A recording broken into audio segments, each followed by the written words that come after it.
অগ্রিম happy new ইয়ারের শুভেচ্ছা সবাইকে। আজকে মূলত ছিল আমার জন্য একটা স্পেশাল দিন, আমার হাজব্যান্ডের জন্মদিন। তার সাথে আরও থাকছে হ্যাপি নিউ ইয়ার, সেটাও তো আরও অনেক অনেক বেশি মজাদার।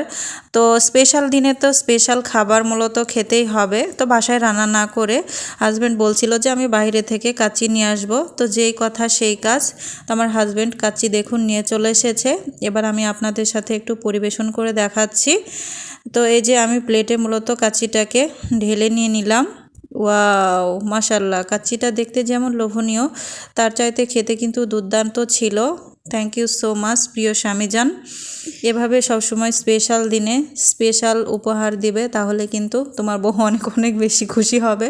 আর বিশেষ করে খাবার যদি আকর্ষণীয় হয়, লোভনীয় হয়, তাহলে তো আর কোনো কথাই থাকে না, মন খারাপ থাকলেও কিন্তু ভালো হয়ে যায়। এক প্লেট ভালো খাবার সকল মন খারাপকে কিন্তু দূরে সরিয়ে দেয়। তো আমি আবার একটু খাবার পেটুক মানুষ, খাবার পেলে আমার একটু খেতে বেশি ইচ্ছা করে।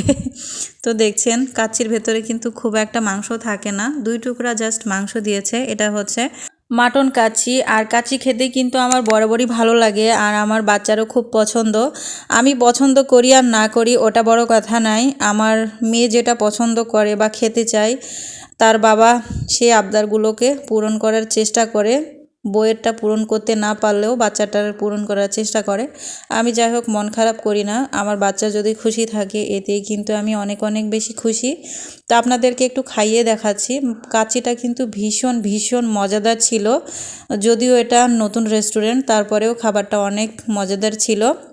তো বন্ধুরা, আমার মতো কে কে এই স্পেশাল দিনে স্পেশাল খাবারগুলো রান্না করেন বা বাইরে থেকে খান বা বাইরে উদযাপন করেন বা পিকনিক করেন, অবশ্যই কিন্তু আমাকে কমেন্টসে জানাবেন ভিডিওটা কেমন লেগেছে। অসংখ্য ধন্যবাদ সবাইকে।